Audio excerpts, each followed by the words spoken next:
chequeado de forma gráfica, ¿no es cierto?, cómo se detecta el problema de heterocedasticidad en un modelo, y vimos que existían varios tests, ¿no? Varios tests estadísticos. El más importante dijimos que era el test de White, pero existían otros también, ¿no? El test de Gleiser, el test de Park, ¿no es cierto? El test de Breuch-Pagan también, que también sirve para verificar si el modelo tiene o no tiene heterocedasticidad. Entonces, lo que vamos a ver ahora es, vamos a terminar ese laboratorio, a ver. Vamos a ver cómo se soluciona el problema de la heterocedasticidad. Entonces, a ver, déjenme abrir ese archivito.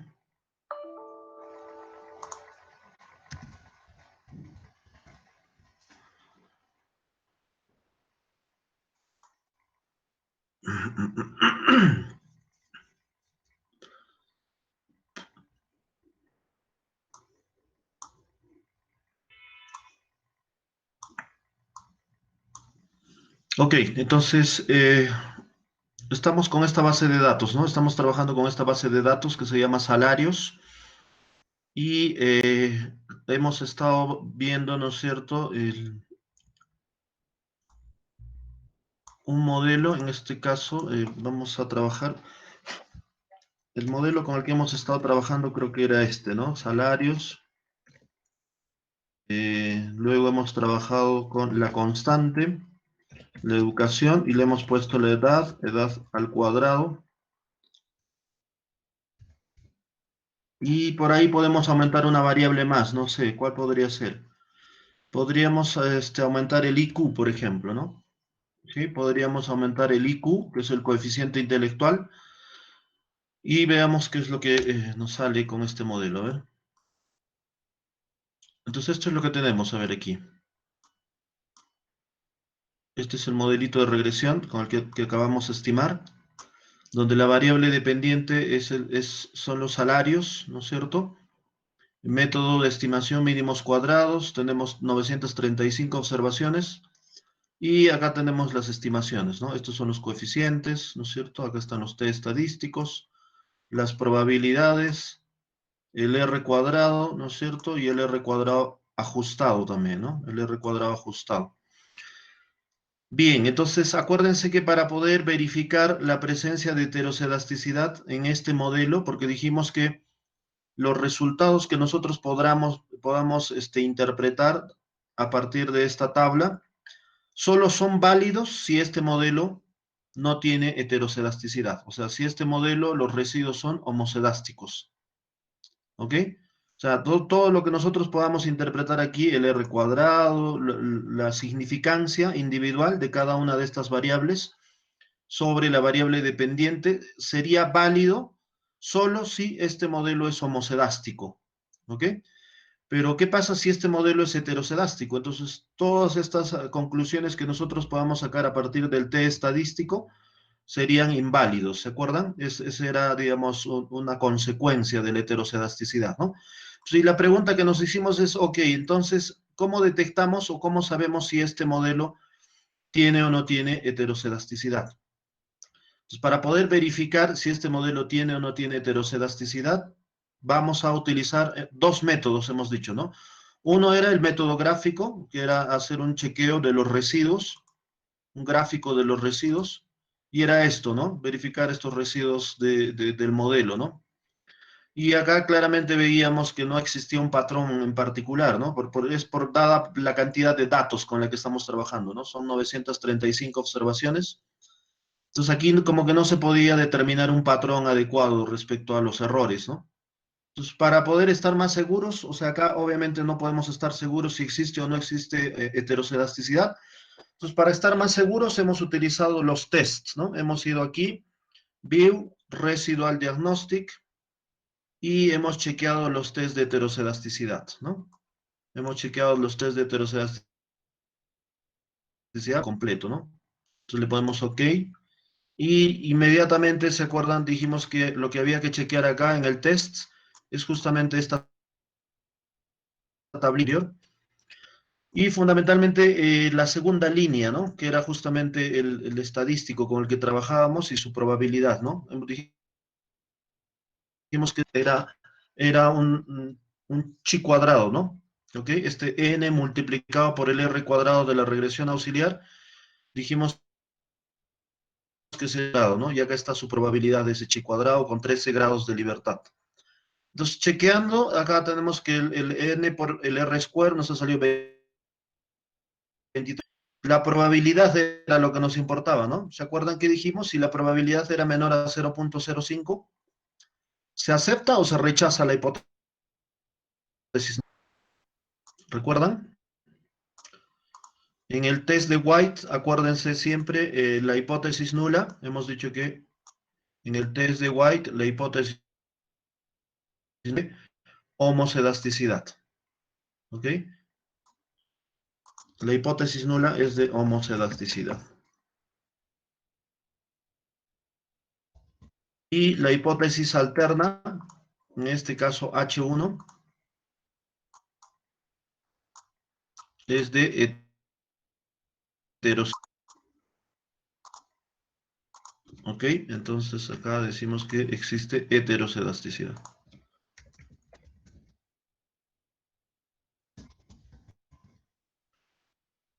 Bien, entonces, y el criterio en este caso, ¿qué nos dice?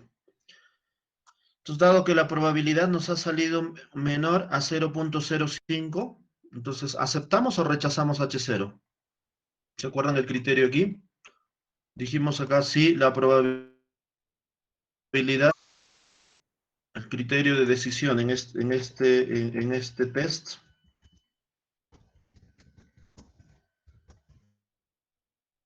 vemos que si este p-valor, o sea, esta probabilidad es menor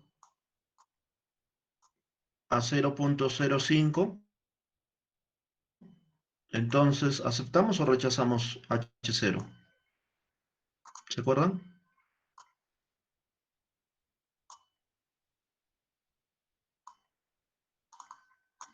Si era menor a 0.05, entonces dijimos que contundentemente rechazamos H0.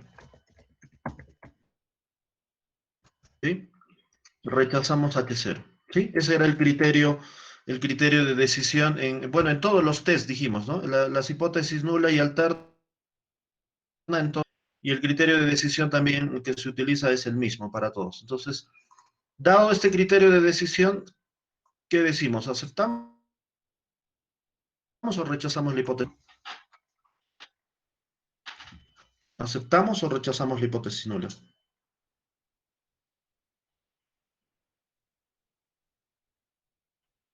¿Están ahí? Se acepta, profesor. Entonces, ¿qué hacemos? ¿Qué concluimos?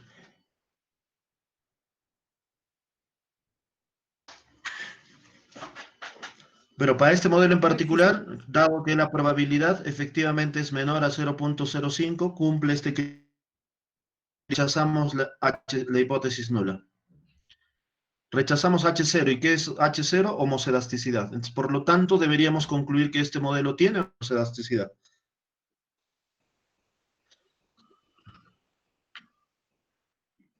¿Tiene o no tiene heterosedasticidad? Tiene heterosidasticidad, profesor. Rechazamos H0, entonces concluimos que este modelo tiene heterosedasticidad, ¿no? ¿Ok? Entonces, si tiene heterosedasticidad, entonces acá hoy estaría seguros de que el modelo tiene heterosedasticidad. Entonces, por lo tanto, tenemos que corregir, ¿sí? Entonces, volvemos a nuestro modelo. El test de White, ¿no? Podríamos chequear también por el Breuch-Pagan. Acá podemos ir Residual Diagnostic, podemos chequear el otro test también, el test de Breuch-Pagan, le pongo OK. ¿Y cuánto me sale la probabilidad? 0.00013, ¿no? Y es el mismo criterio. Es menor a 0.05, entonces, ¿qué hacemos? Rechazamos H0.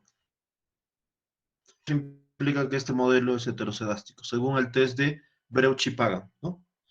Ok, entonces, claramente existe heterosedasticidad del modelo original, es este de acá, ¿no?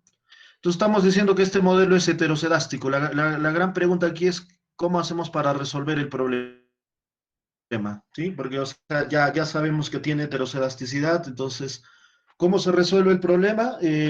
Hay dos métodos acá para poder corregir la heteroscedasticidad. Noción de mínimos cuadrados ponderados y el otro, el mínimos cuadrados generalizados. ¿Ok?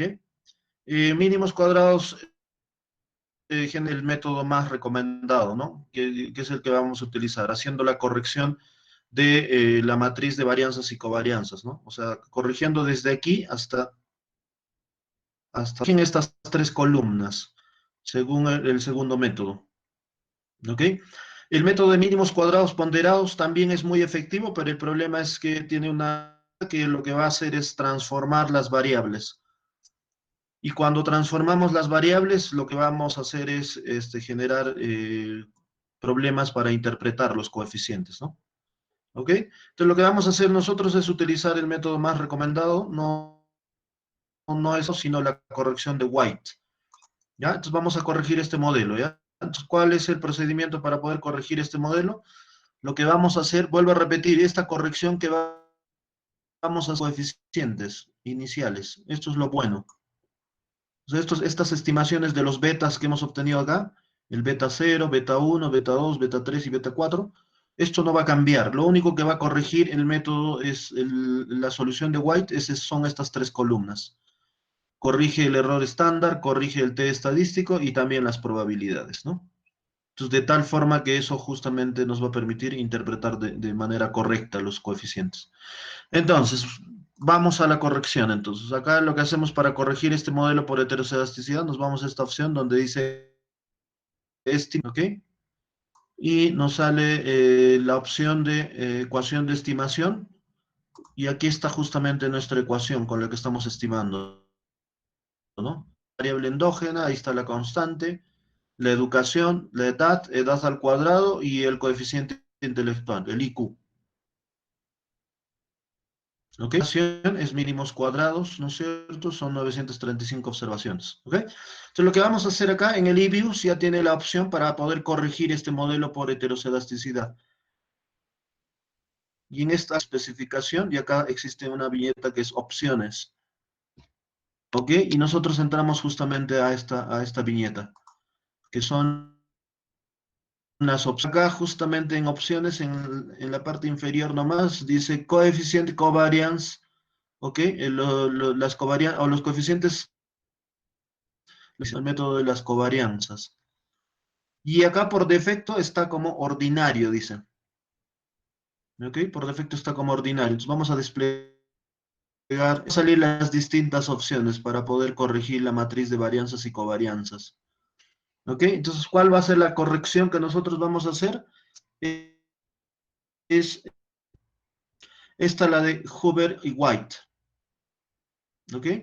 Esta opción que está Huber-White es justamente la corrección que nosotros hacemos de la heteroscedasticidad. Entonces seleccionamos esta opción que es Huber-White y le damos aceptar. Y automáticamente nos va a salir línea aquí, dice White, Hinkel, HC1, heteroscedasticity, consistent standard errors and covariance, ¿no? ¿Ok? Entonces acá el modelo ya se ha corregido por el problema de heteroscedasticidad. ¿Ok? Ya este modelo está corregido ya.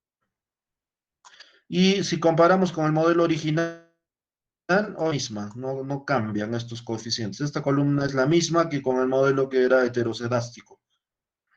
¿Ok? Entonces, ¿qué es lo que ha cambiado? Vuelvo a repetir. Estos son nuevos valores que se han calculado al haber hecho esta corrección de White. ¿Ok? Entonces, esa es la forma que un modelo econométrico si tiene heteroscedasticidad. ¿Ok? Entonces, este modelo ya está corregido. Entonces, ya no tiene, se supone que ya no tiene heteroscedasticidad. Interpretarlo, ¿no? Ya podemos ver acá el R cuadrado, por ejemplo, ha mejorado, sale 0.16. En el modelo original creo que era 0.0, no sé, ¿ok? Entonces, esa es, digamos, la ventaja de hacer estas correcciones y obviamente este modelo ya está apto para poder y poder utilizar para algunas cuestiones de política, tal vez, ¿no? ¿Ok? Entonces, ¿está claro eso o hay alguna pregunta? Este es el método, ¿ya? El método de mínimos cuadrados ponderados todavía lo que va a exigir es, digamos, detectar cuál es la variable que está generando la heterocedasticidad. Supongamos que es el IQ, ¿no? Voy a hacer un supuesto, ¿no? En el supuesto caso de que esta es la corrección, ¿no? Vamos a suponer que no hemos hecho la corrección. Ponemos option normal. Y este es el modelo sin corregir, ¿no? Este es el modelo sin corrección. Entonces, para el método de mínimos, tenemos que hacer para poder implementar mínimos cuadrados ponderados. Tendríamos que detectar cuál de estas variables es la que está generando la. Supongamos que la variable que está generando la heterocedasticidad es el IQ, ¿sí? El coeficiente intelectual. Si eso es así, entonces para poder transformar el modelo y corregir la heterocedasticidad según mínimos cuadrados ponderados, el modelo lo que nos va a exigir es dividir todas las variables entre. ¿Ok? Vamos a dividirlo.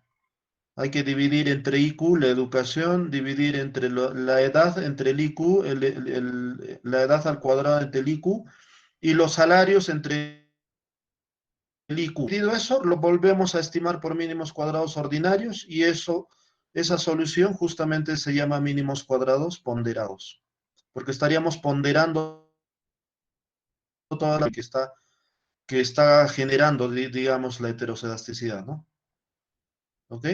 Pero ¿cuál es el problema de hacer eso? Ok, no, normal, nos generamos una nueva variable que le voy a llamar salario estrella, por ejemplo, que sería el salario normal entre el IQ, ¿no? Y así genero otra variable educación estrella, donde divido la educación entre el IQ, y así. La edad entre el IQ, ¿no es cierto? Edad al cuadrado entre el IQ. ¿No es cierto? Generamos nuevas variables y volvemos a estimar por mínimos cuadrados ordinarios con las variables transformadas. Y el método que nos resulta se llama mínimos cuadrados ponderados, ¿ya? Entonces, ese método, vuelvo a repetir, corrige elasticidad, corrige el problema de heterocedasticidad. Pero ¿cuál es el problema ya también con este método? ¿Qué desventaja tiene MSP? Que al hacer esta transformación de las variables, al estar dividiendo, las variables resultantes ya no se pueden interpretar, ¿no? Porque yo les pregunto, ¿qué significaría? ¿Cómo interpretamos esa nueva variable? La educación entre el IQ, entre el IQ, ¿no? O la edad al cuadrado entre el IQ. ¿Se dan cuenta? Entonces ahí la cosa es más compleja, ¿no? Interpretar ese modelo transformado, ya prácticamente el modelo es inservible, ¿no? Porque ya todo se ha transformado, las variables ya no son las variables normales, ¿no? Sino ya estamos, digo, nos genera problemas de interpretación, ¿sí? Entonces, ese es un problema que tenemos con mínimos cuadrados ponderados, ¿ya? Por eso es que lo más recomendable aquí, entramos a esta opción Estimate, acá en Options, y acá hacemos la corrección, ¿no? Hoover White, ¿no? Y aceptar, y este sería el modelo, ¿sí? Entonces, esta es, digamos, la forma como vamos a proceder para poder corregir la heterocedasticidad. No sé si hasta aquí hay algo de pasar a otro tema, a ver, con el tema de la heterocedasticidad. ¿Alguna pregunta, alguna consulta?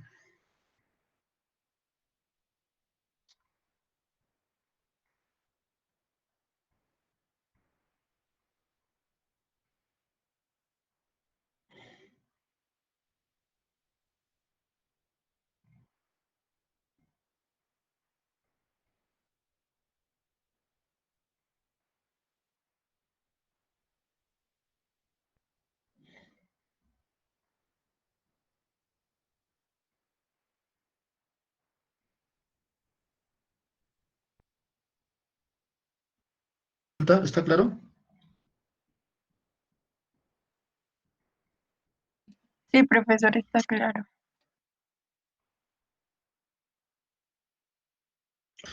Eso es lo que tendríamos con el tema de heterocedasticidad. Eh,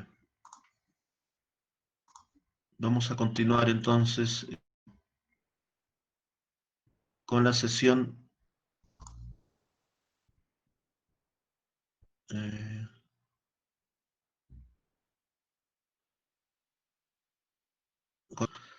Entramos a ver la sesión 7. Y la sesión 7 es justamente el modelo de... ¿ya? Es justamente lo que ya, bueno, ya hemos estado viendo en el IBIUS, que obviamente el modelo econométrico, bueno, hasta antes de esta sesión, es simple nada más, ¿se acuerdan? Para demostrar las propiedades de insesgamiento, eficiencia, consistencia. Hemos supuesto que el modelo de regresión, hemos más, ¿no? El modelo de regresión lineal simple, ¿se acuerdan? Y el modelo de regresión lineal simple era este nada más, ¿no? Este es nuestro modelo básico, donde y sub i era la variable igual al beta 0, ¿sí? Más un beta 1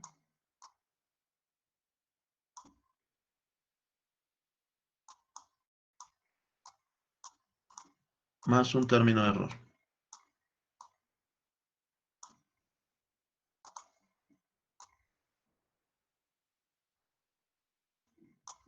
¿Ok? Entonces este era el modelo que hemos estado trabajando hasta antes de esta sesión, ¿no? Hasta la sesión 6 prácticamente hemos trabajado con este modelo. Hemos supuesto que la variable endógena y solamente podría estar explicada por una variable exógena x, ¿no? ¿Sí? A este modelo le hemos llamado el modelo que hemos trabajado solo con el beta 0 gorrito y el beta 1 gorrito también, ¿no?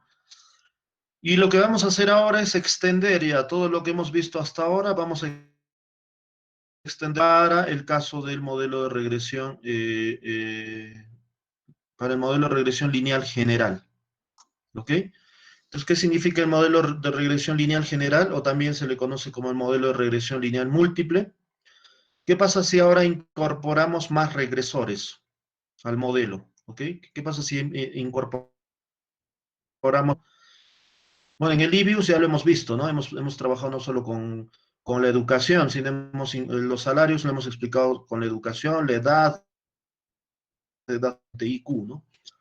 Entonces, esa es la idea acá, ¿no? Vamos a poder incorporar más variables o más regresores al modelo econométrico, ¿no? ¿Y eso qué efectos nos vamos a ver a continuación?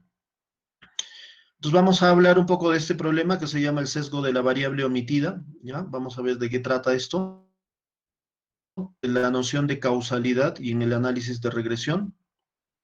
Veremos la regresión múltiple y cómo cambian nuestros resultados de MCO, ¿sí? El método, cómo cambian, nuestras formulitas obviamente van a cambiar, ¿ya? Porque ya no vamos a tener solo dos estimadores, beta 0 y beta 1, sino vamos a tener más. Beta 0, beta 1, beta 2, beta 3, hasta beta sub k, ¿no? Entonces, ¿eso cómo va a cambiar nuestras fórmulas, ya? Para la estimación por método de mínimos cuadrados ordinarios. Medidas de ajuste tenemos con el modelo regresión múltiple o modelo lineal general, ¿ya? Entonces empecemos a ver del modelo regresión lineal general. Entonces veamos el problema de sesgo ¿en qué consiste el problema de sesgo de variable omitida? ¿Ok? ¿Qué es omitida? ¿Ok? Entonces hablemos un poco de esto, ¿no? ¿En qué consiste el sesgo de la variable omitida? Entonces lo que vamos a decir aquí es que hemos visto que el error o el término de error recoge los otros factores, ¿no?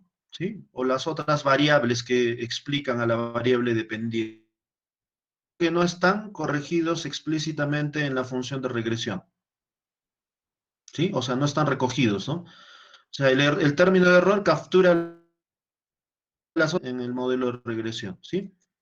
Entonces hemos dicho que en la vida real siempre hay variables omitidas. ¿Qué significa variables omitidas? O sea, variables que por error de repente desconocimiento puede ser, ¿no? ¿Ok? Entonces, acuérdense en el ejemplo del libro de Stock y Watson, por ejemplo, ¿no es cierto?, el ejemplo donde las notas estaban en función al famoso REM, ¿no? Al ratio estudiantes maestros. Pero, ¿qué pasa si término de error sabían que existía otros factores que explican las notas, ¿no? Por ejemplo, una podría ser las características de las escuelas en el distrito. Podría ser, por ejemplo, la calidad del profesor, ¿sí? La calidad del profesorado. O también el uso de las computadoras, ¿no? Si se utilizan o no se utilizan computadores dentro del aula, ¿no? ¿Ok? Podría ser otra característica y así, ¿no? Etcétera. ¿Ok? ¿Cómo es la infraestructura, ¿no? En cada... Entonces, estas variables, obviamente nosotros no las hemos incorporado en el modelo, ¿no? Pero pueden ser variables que expliquen o tengan relación con las... Otro, características de los estudiantes en el distrito. Mira, no solamente las características de las escuelas, sino también las características de los estudiantes. Por ejemplo, ¿cuáles? No hemos ingresos familiares, ¿sí? Y obviamente esta variable es muy importante, ¿no? Los ingresos también explican las notas, ¿no? De los estudiantes. También el porcentaje de no nativos, ¿no? ¿Qué pasa con aquellos estudiantes que no son netamente norteamericanos, sino, digamos, son población migrante, ¿no?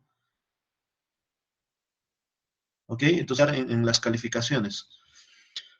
Ok, entonces vamos a ver cómo abordamos este problema, ¿ya? Porque acá existen otras variables que no los estamos tomando, que ocurren en este caso. El ejemplo de la problemática. Entonces decimos acá, estudiantes no nativos, por ejemplo, ¿no? Que no dominan el inglés. ¿Ok? Aquellos estudiantes que no dominan el inglés, obviamente les va a ir mal, ¿no? Por el tema del idioma, sus notas, sus calificaciones van a ser bajas. ¿Ok? Entonces acá hay un sesgo, ¿no? ¿Ok? Porque no estamos tomando... ¿Ok? Para el caso de estudiantes no nativos que no dominan el inglés, claramente va a haber un sesgo porque estos estudiantes van a tener calificaciones más bajas, ¿no? Calificaciones más bajas no se debe al hecho de que el tamaño de clase sea grande o sea pequeño, sino está explicado por el simple hecho de, y es una variable que nosotros hemos omitido, ¿ok? Hemos omitido eso. Otro, en el caso de los distritos con clases grandes, tienen un porcentaje mayor de inmigración, ¿sí? Efectivamente, ¿no? Se han dado cuenta que en aquellas escuelas públicas, generalmente, que tienen tamaños grandes, por lo general, estudiantes migrantes, ¿no? ¿Ok? Estudiantes migrantes que provienen de otras regiones, etcétera, ¿no? Y eso podría también estar influenciando a las calificaciones. Entonces puede parecer que distritos con menor REM lo hacen mejor, ¿no? Pero quizá no sea por el bajo REM, sino porque hay menos, o sea, de repente en el fondo esta variable es la que está actuando más, ¿no? El tema del porcentaje de la población migrante, ¿ok? Y hay una correlación no implica causalidad, ¿no? Entonces eso hay que tener muy en cuenta, acuérdense, al principio del curso todavía hemos distinguido estos dos conceptos, ¿no? Que tiene que ver con la causalidad. ¿Ok? Una cosa es la correlación y otra cosa es la causalidad. En algunas ocasiones puede implicar un sesgo en el estimador MCO. ¿Sí? Ese es un problema. ¿Sí? ¿Se acuerdan cuando teníamos este modelito? Perdón. Acá voy a... Vamos a... En el modelo de regresión simple, y su phi igual a beta 0 más beta 1. Sí, ¿no? Entonces, cuando hemos estimado por MCO, por mínimos cuadrados ordinarios, beta 0 y beta, nunca nos hemos hecho la pregunta qué pasaba si estos estimaciones, el beta 0 gorrito y el beta 1 gorrito, nunca nos hemos hecho la pregunta que si realmente estaban bien estimados, ¿no? O si estaban sobreestimados o subestimados, tal vez, ¿no? Y el beta 1 gorrito. Nunca nos hemos hecho la pregunta si estas estimaciones eran correctas, porque justamente en el ejemplo que estamos poniendo,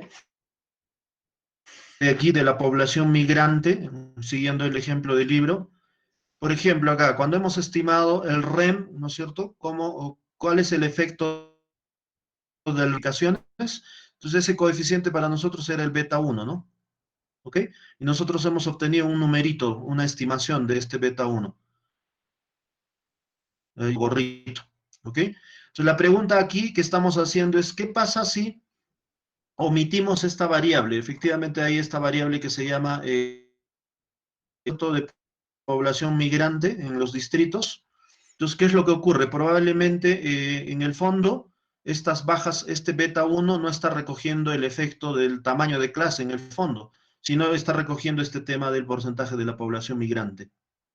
Entonces, ¿qué significa? Que probablemente este beta 1 puede que esté sobreestimado.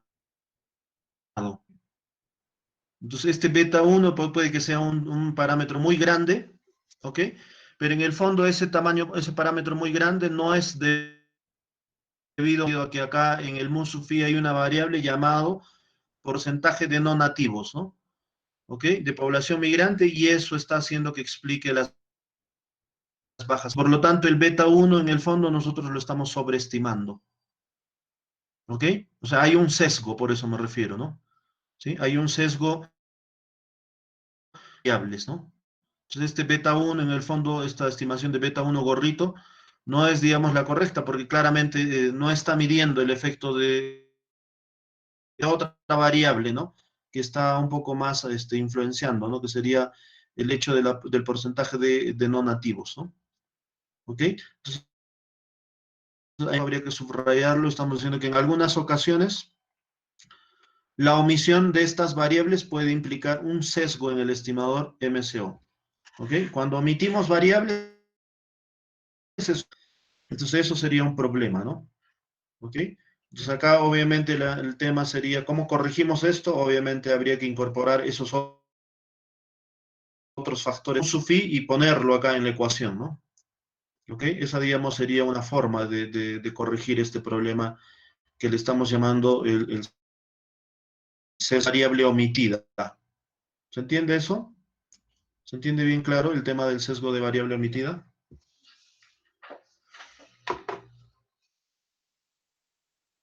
Va a ser siempre, este problema va a surgir siempre debido a que en cualquier modelo que ustedes estén estudiando, claramente va a haber variables que probablemente están omitiendo, ¿no? No porque no quieran, sino simplemente porque puede que no tengan datos sobre esa variable, pero saben que esa variable está metida. Y por lo tanto, las estimaciones que ustedes pueden hacer puede que estén un poco sesgadas, ¿no? Debido a esas variables que no se están tomando en cuenta. Ok, entonces el sesgo del estimador de mínimos cuadrados ordinarios que ocurre cuando hay un factor omitido relevante se denomina sesgo de variable.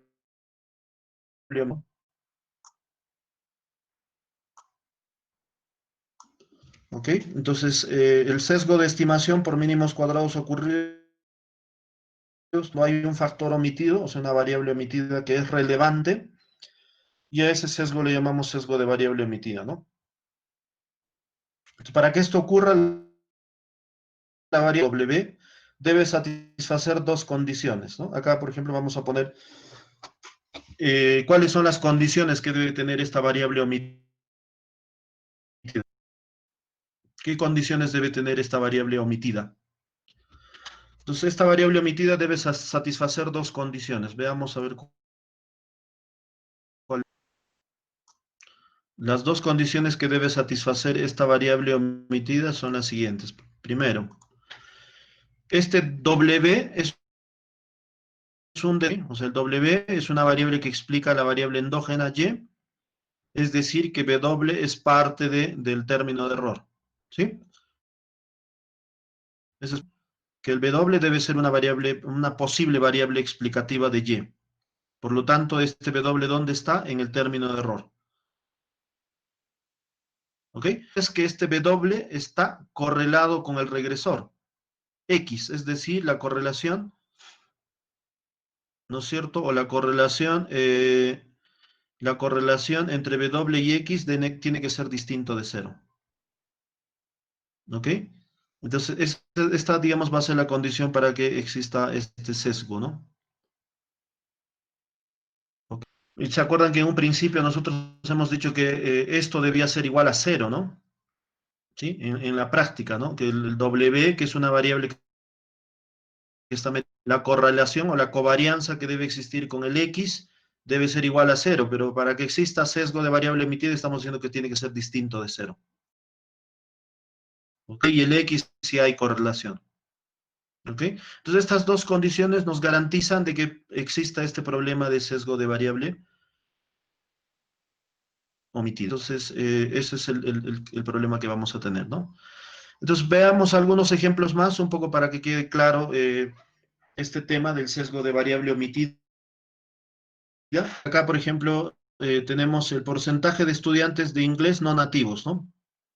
¿Ok? Entonces acá, por ejemplo, tenemos, ¿qué pasa si tenemos un as de estudiantes que no hablan el inglés, ¿no? ¿Ok? Entonces, a mayor porcentaje de estudiantes no nativos, peores resultados de este tema del sesgo, ¿no? Claramente aquellos estudiantes que no hablan el inglés van a obtener bajas calificaciones, ¿no? ¿Ok? Por eso, con el REM es de 0,19, por ejemplo, ¿no? ¿Ok? La correlación que existe entre esas dos variables es de 0,19. Distritos con suelen tener menos recursos para la educación. ¿Sí? ¿Alguien quiere hablar ahí, por ahí? ¿Alguien? ¿Le pueden pasar la voz? Anthony, micro.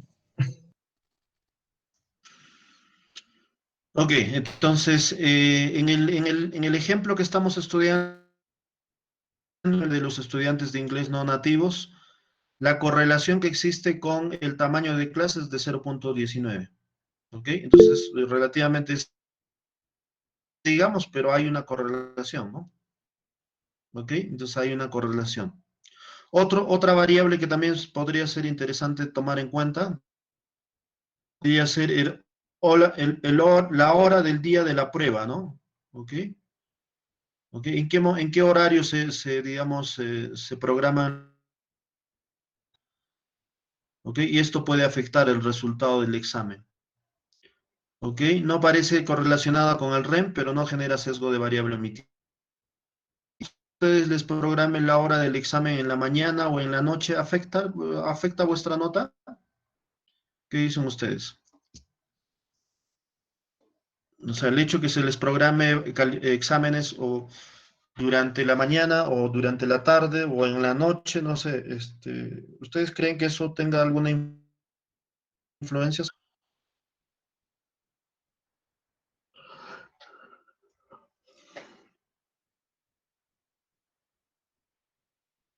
Puede ser, profesor.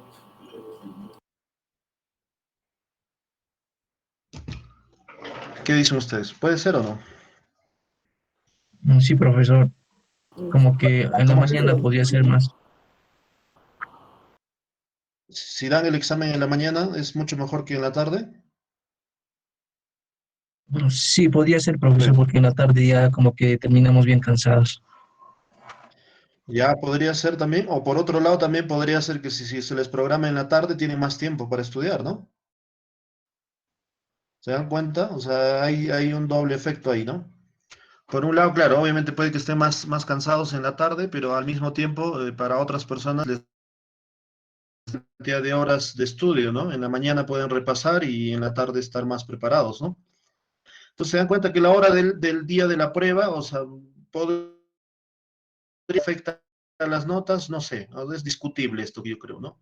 Habría que ver la correlación. Bueno, en el ejemplo al parecer no existe mucha correlación con el REM, ¿no? Entonces, pues, no debería generar sesgo de variable omitida, ¿no? Otro, el espacio de aparcamiento por alumno.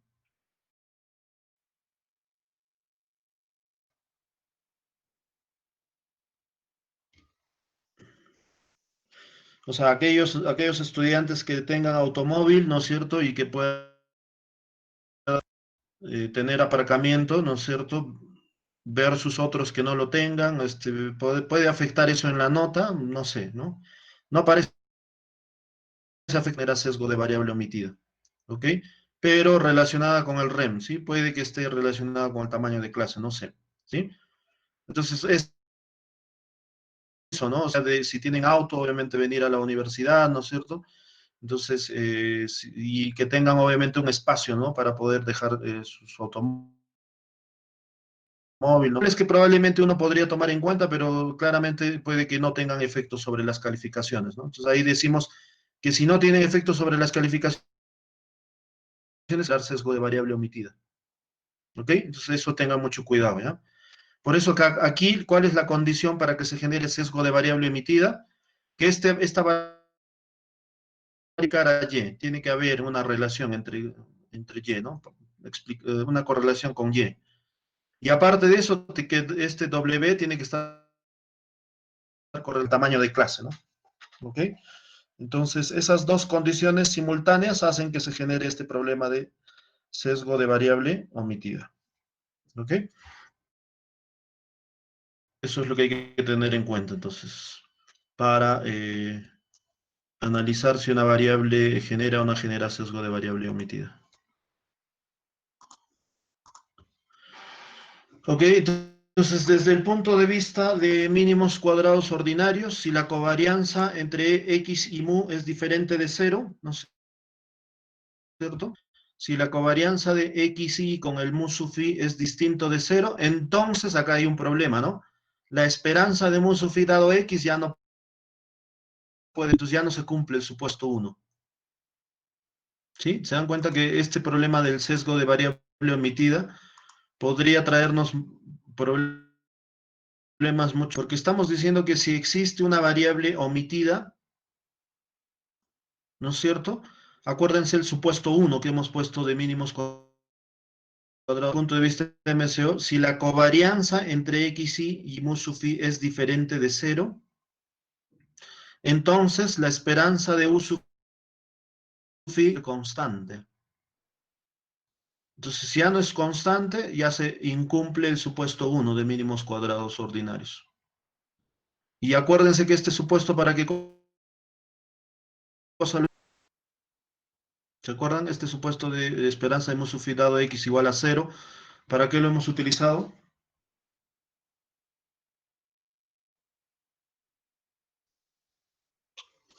¿Para qué lo hemos utilizado este supuesto? Hemos utilizado justamente para demostrar la propiedad de insesgamiento. ¿Se dan cuenta? Esta propiedad, esta esperanza de U sub phi dado de x igual a cero, lo hemos utilizado para demostrar que el beta 1 gorrito era insesgado. Estamos diciendo que existe una variable, que la covarianza entre x y el U sub phi ya no es cero, entonces obviamente se incumple el supuesto uno, y por lo tanto esto ya es sesgo de variable omitida, ¿no? ¿Ok? Si la covarianza de x y con el mu sub phi es diferente de cero, se produce el sesgo de variable omitida.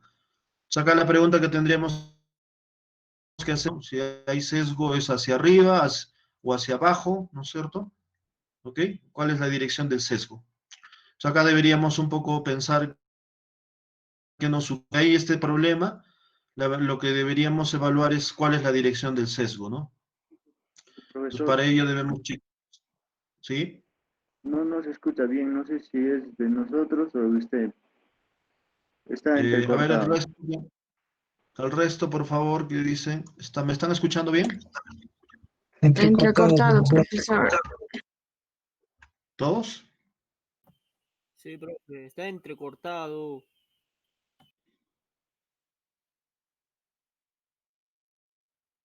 Ya, a ver, déjenme revisar mi conexión, a ver.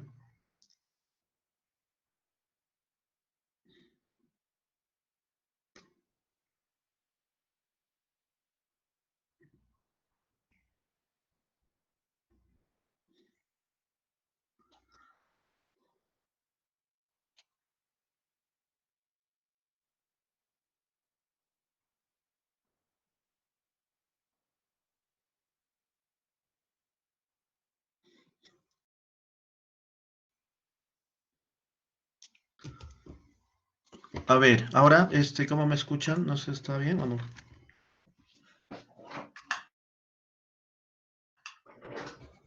¿Ahora me escuchan bien o está igual? Sí, sí está Sí, sí, mejor, profesor. escucha, profesor. Ya, sí, obvio, eh, del internet, ya puede que sea un poco, por momentos, se vuelva inestable. Eh, ok, entonces, lo que estamos discutiendo acá es la dirección del sesgo, ¿no? O sea, ¿cuál es la dirección? ¿Cuál es la dirección del sesgo? Entonces, porque acá obviamente cuando hablamos de sesgo de variable, la pregunta es, ¿cuál es esa dirección del sesgo, no? Entonces acá un poco hay que un poco evaluar el tema de nuestro sentido común, que también es muy bueno. Haremos una derivación, justamente lo que les comentaba, ¿no? Cuando no se cumple este supuesto de que la covarianza del X con el mu sea cero, entonces si esto es diferente del supuesto 1 y eso nos genera problemas de la propiedad del insesgamiento, ¿se acuerdan? De mínimos cuadrados ordinarios. Saca un poco, recuérdense que era igual a beta 1 más todo esto de aquí, ¿no? El sumatorio de xi menos x promedio por mu sub i menos mu barra sobre el cuadrado, ¿sí? Entonces, de aquí todavía beta 1, esto es igual a, perdón, beta 1 más, ¿no es cierto? Multiplicando, tendríamos que esto sería el sumatorio de xi por mu sub i menos n por x promedio, mu promedio, sobre el sumatorio de xi al cuadrado menos n por... Es otra forma de representar también esta parte, ¿no? Haciendo un poco de álgebra podríamos demostrar esto. Y al mismo tiempo aquí, ¿qué pasa si dividir al numerador y el denominador de este cociente, lo dividimos entre o multiplicamos entre 1 sobre n, y al hacer esto y números, y el teorema de Slasky, se demuestra, por ejemplo, lo siguiente, ¿no? O sea, aplicando un poco este tema de convergencia en probabilidad. ¿Qué pasa si n tiende a infinito? Si n tiende a infinito, ¿qué problema tendríamos? O sea, en esta parte. Crecer el tamaño de muestra en esta expresión, ¿sí? Por eso es que lo dividimos acá entre 1 sobre n, tanto al numerador como al denominador. Cuando n tiende a infinito, esta parte del numerador sería la esperanza de xi por mu sub i menos, cuando n tiende a infinito, converge a la esperanza de x, ¿sí? Acuérdense de eso, no lo voy a anotar aquí. Cuando n tiende a infinito,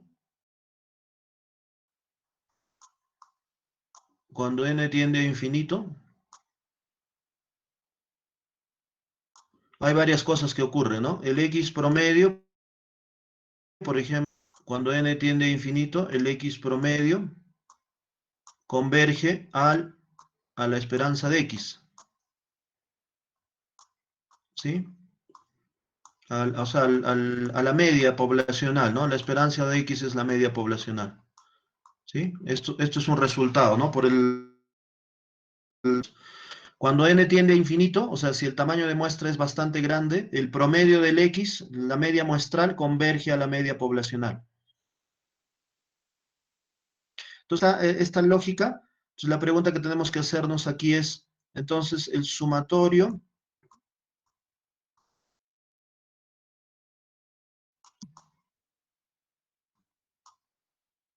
por mu sub i,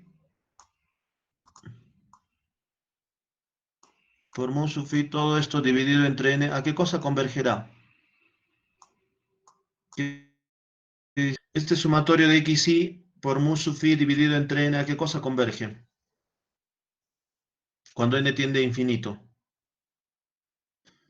Entonces, cuando n tiende a infinito, este sumatorio de xi entre mu sub i entre n converge justamente a esto de acá.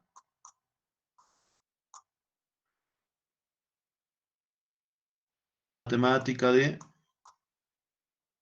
X y o X por mu, ¿no? Y sí, mu sub phi, ¿no? Que es esto justamente lo que tenemos acá, ¿no? Y así, ¿no? Entonces, cuando el n tiende a infinito, obviamente vamos a tener estos resultados, ¿no? Cuando el n tiende a sumatorio de x y por mu sub phi dividido entre n converge a la esperanza de x por mu sub phi, ¿ok? Entonces, y así, ¿no? Entonces, este tipo de cosas tenemos acá, ¿no? Entonces, en el numerador tendríamos que beta gorrito 1 converge en probabilidad a beta 1. En el numerador tendríamos la esperanza de xy por mu sub phi menos el promedio de x por el promedio de mu converge en la esperanza de u sub phi. Y en el denominador pasa lo mismo, ¿no? Tendríamos que sumatorio de xy al cuadrado entre n, ¿a qué cosa converge? Acá lo voy a sumatorio de xy al cuadrado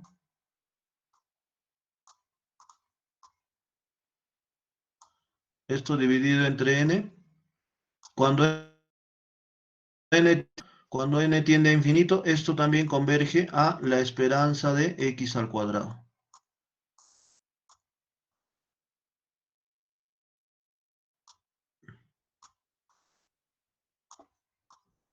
¿Ok?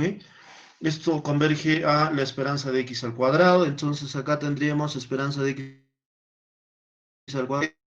El promedio de x nosotros ya sabemos que converge a la esperanza de x nomás, ¿no? Y esto está elevado al cuadrado, ¿sí?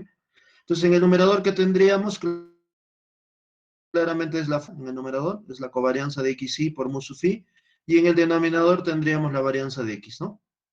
Y entonces acá por el problema que estamos comentando aquí, de que, perdón, este supuesto, de que la covarianza de xy por mu sub phi es distinto de cero, si esto es distinto de cero, claramente ya no va a ser insesgado, ¿no? ¿Sí? Este numerito acá, este cociente va a permanecer siempre, ¿no? ¿Ok? Este cociente va a permanecer. No sea consistente también, acuérdense que esto tiene que ser cero, ¿no? De alguna forma esto se tiene que eliminar, ¿no? Para demostrar la consistencia, ¿se acuerdan? Entonces, el problema acá surge justamente aquí, ¿no? Que cuando tenemos este problema de sesgo de variable ya no es consistente, ¿sí? Si tenemos este problema de sesgo de variable omitida, entonces, o sesgo de beta 1 gorrito ya no converge a beta 1, sino converge a beta 1 más este componente que tenemos aquí, ¿sí? Si no se cumple el supuesto 1, ¿no? Por eso que era importante tener el supuesto 1 para demostrar consistencia, ¿no? Si el supuesto 1 se cumple, justamente es lo que estamos diciendo acá, ¿no? Si el supuesto 1, beta 1 gorrito es consistente, ¿no? ¿Por qué? Porque la covarianza de xy con mu sub phi es 0. Entonces, si esto en el numerador es 0, obviamente este término desaparece, ¿no? Converge en probabilidad a beta 1, ¿no? ¿Sí? Sería consistente. Pero si tenemos problema, el sesgo de variable omitida, esta covarianza ya no va a ser 0, sino distinto de 0. Entonces, si es distinto de 0, obviamente esto ya no se cumple, ¿no? Ya, el beta 1 gorrito ya no es el problema de el sesgo de la variable omitida. ¿Estamos de acuerdo? Entonces, pregunta típica de examen. Cuando existe problema de sesgo de variable omitida, ¿qué efecto esto genera? Que el beta 1 gorrito ya no es consistente. Gorrito, nuestro estimador de mínimos cuadrados ordinarios ya no es consistente. ¿Ok? Entonces, ese es un problema que tenemos con, ¿no? ¿Ok? Que si tenemos este problema de sesgo de variable omitida, entonces para demostrar la propiedad de consistencia, obviamente ya esto ya no se va a cumplir, ¿no? Phi ya no va a ser cero, y si ya no va a ser cero, obviamente el beta 1 gorrito ya no es consistente. ¿Está claro esto? ¿O hay alguna pregunta en esta parte?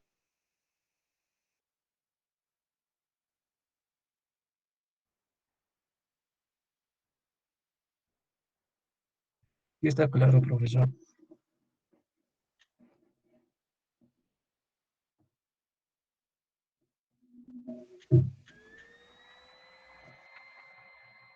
Es por eso que el supuesto uno era muy importante, ¿no? ¿Se dan cuenta? El supuesto uno era muy importante porque justamente si se cumple el supuesto uno, demostramos que el beta 1, pero ya cuando no se cumple el supuesto uno ya no se cumple cuando tenemos este problema, ¿no? De sesgo de variable omitida. Realmente el beta 1 gorrito ya no es consistente, ¿ok? Entonces eso es lo que tenemos, ¿no? Entonces el sesgo de la variable omitida justamente vendría dado por esta fórmula, ¿no? Por esta formulita que acabamos de encontrar aquí, de que el beta 1 gorrito sería igual a esto. El beta 1 gorrito se converge en probabilidad a beta 1 más, ¿no es cierto? Covarianza de xi, mu sub i, sobre la varianza de x, ¿no? ¿Ok? Entonces el sesgo justamente va a estar dado de esta forma, ¿no? Este numerito, este cociente de acá, si es positivo, si esto de aquí es un número negativo, entonces diremos que el sesgo es negativo, ¿no? Hacia abajo. Si esto es un número positivo, será hacia arriba, ¿no? Sesgo, ¿no? El sesgo de beta 1 gorrito. Para saber si es hacia arriba, obviamente estamos diciendo que este cociente tiene que tener signos que el sesgo es hacia arriba. Pero ¿qué pasa si este cociente tiene signo negativo? O sea, si la varianza no puede ser negativa, ¿no? Fundamentalmente va a estar resumido por la covarianza, ¿no? Por el valor que pueda tomar esta covarianza de xi con mu sub i. Si este numerito va a ser hacia arriba, o sea, va a ser positivo. O sea, ¿qué significa? Que el beta 1 gorrito se sobreestima. Si esta covarianza es negativa, al menos, entonces el beta 1 gorrito entonces se subestima, ¿no? Va a ser el sesgo hacia abajo. ¿Ok? Entonces eso hay que tener muy en cuenta, ¿no? Entonces, menos el beta 1 más, el rho de xi vendría la correlación, ¿no es cierto? La correlación entre x y con u, y este rho por x, rho sub xu viene a ser la correlación de x con el u, y el sigma sub u vendría a ser la desviación estándar de los errores, y el sigma sub x la desviación estándar de la variable x. ¿Ok? Entonces, eso es lo que tenemos, ¿no? Y ejemplo que si una variable omitida es relevante, es determinante de y que es relacionada con x, entonces el rho sub xu es diferente de 0, por lo tanto, beta 1 y también sesgado, ¿no? Entonces acá obviamente es un problema para muestras pequeñas y para muestras grandes, ¿no? La dirección del sesgo va a depender, como ya les he dicho, de la covarianza, fundamentalmente acá, ¿no? ¿Sí? La dirección del sesgo, si es hacia arriba o hacia abajo, sub xu es menor que 0 porque el REM positivamente